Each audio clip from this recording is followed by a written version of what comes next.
Some of our numbers are still holding steady, but others are starting to trend downward, spelling good news for buyers, maybe not so great news for sellers. I'm Ron Milligan with RE/MAX Select here in Portland's Pearl District, and as usual, I have got our weekly market statistics for the Portland metro area, including Southwest Washington and Portland Metro, all of the suburbs and bedroom communities combined. So the first thing up is a steady number, which is the inventory of active listings, so our supply of active listings. That number is still pretty steady. It was up slightly, went from 5511 to 5549, so just a slight increase. But what is significant is that this is now the highest number of active listings we've had so far this year. We had not broken that high point that we experienced about two and a half months ago. That number was 5528, and right now we're at 5549. Not significant, but what is important about this is that this number is not decreasing at all. In fact, last year at this time, we started seeing fewer new listings. Buyers were gobbling up the leftover inventory, and we started 2021. So we finished 2021 at less than about 2,000 listings for the sampling that we take. And we're just not seeing that right now. That number is holding steady. It's not going in either direction. In one case, that's good that the market's not worsening, but in another case, it's not great because that inventory is not reducing, which is normally what we start to see at this time in a typical year.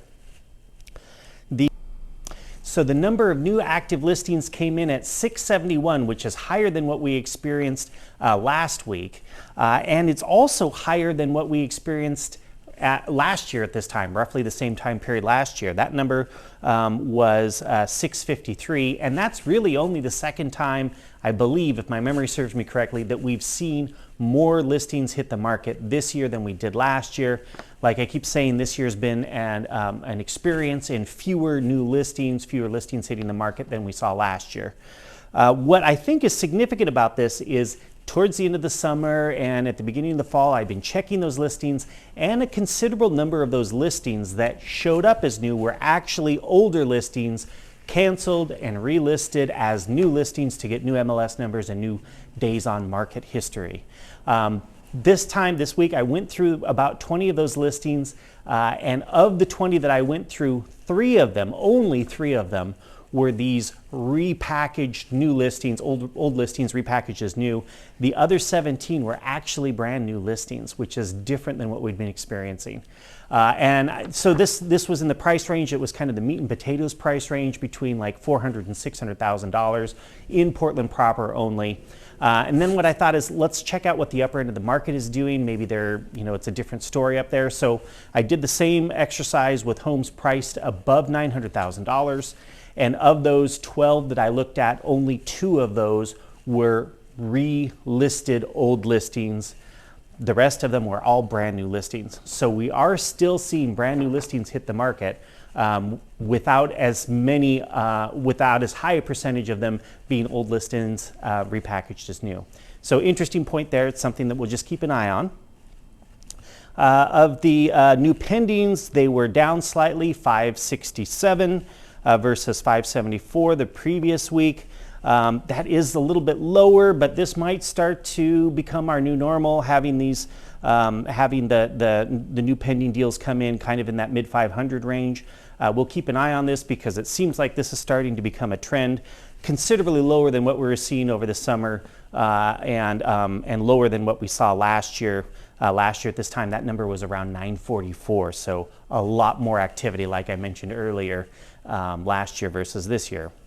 The number of homes that sold was down, 479 versus the previous week, 528. What's interesting about this is last week I thought, gosh, compared to what we saw, the numbers of homes that went under contract about a month prior to that, it felt like that 528 number was low, and that maybe that was a little bit of delay and we're going to see kind of a boost in the numbers this week. Not the case. 479. So the numbers actually even went down. Again, this is kind of a volatile, small sampling that we work with, and these numbers can be a little bit volatile, but it's starting to look like we're seeing a trend here. That's another number that we're going to watch. This is probably, very easily just the result of interest rates, which are over 7%, and a lot of folks saying, hey, I'm going to take a break. I'm going to sit this out and see what happens. The average days on market and the median both went down this week. They went down, so the average days on market is at 31. Last week it was at 32. Last year at this time, 21. And the median came in at 15. Last week that was 20. And last year at this time, the median days on market was 6. So interesting to see those numbers go down when some of the other numbers are not looking quite as great. The average sale price was very telling. So we came in at $596,065. Last week that number was like right around just shy of $615. So there was a big drop, almost $20,000 in the average sale price. The number for last year at this time, for roughly the same time period last year, that came in at $581,577. That was down slightly, but not enough to make a difference. We're really only talking about like a $15,000 price difference in the average sale price from last year to this year. That's only a 2.5% increase in the average sale price, and that is the lowest number we have seen so far this year. Again, we're dealing with a small sampling of sales, and that can be a volatile number. We'll just look at this one carefully because, and part of the reason I'm saying that is because the median sale price, which is supposed to kind of reduce the volatility of a smaller sample, getting rid of the high and the low, dropping off each end until you get to the right to the middle, and it says, this is kind of the center point of the market. That came in at 7.8% higher this year versus last year. So median was 555 versus last year at 515. The previous week, that number came in at around 5.7, and the weeks prior to that, it was around 8. So definitely trending downward, but I'm not sure that 2.5% is truly indicative of where we are as far as the average goes. That's probably going to mellow out by the time we hit the end of the month. But we'll watch it, and I'll let you know if that's the case.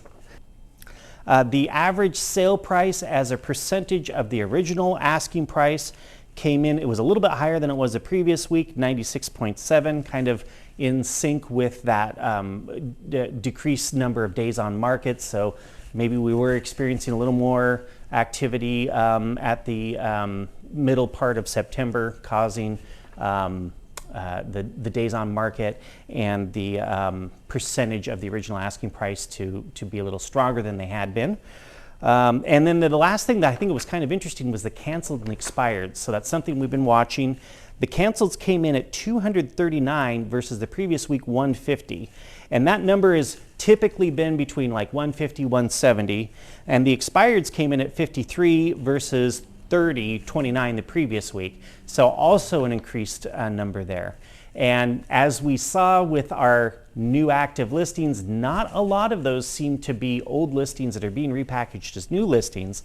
These may actually be folks who have said, you know what, house isn't selling, I'm not getting a lot of showings, I'm going to exit the market. I might put my house on the rental market and then revisit this later in a different rate environment. So they might just hold on to their homes. Folks have a lot of equity in their homes right now, and a lot of them don't have to sell their homes given what's going on with the rental market. So it could be that someone who has to move to another area, they're just going to rent their house out, rent on the other end, and then deal with selling and purchasing wherever they land at a later date when the market's a little more conducive to that. So very interesting numbers. We had some kind of scary looking numbers. We'll just watch those and see if, I've said in the past, one data point doesn't indicate a trend. We'll just keep an eye on those, and I will keep you updated as hopefully trends start to form and it gives us an idea of where we're headed. As always, all real estate is local, so if you're curious about what's going on in your neck of the woods, I would love it if you reached out to me. Feel free to call or text, or email, and I'd love a thumbs up if you enjoyed this content. Please subscribe, and feel free to share this video with someone you think might enjoy it. If you want to look at some listings, we've got some links down below, and if you're curious about the value of your home, you can talk to my robot. Maybe it's not time to talk to an agent. I'm happy to talk to you if it is time, but in the meantime, you can talk to my robot down below, and we will see you next week.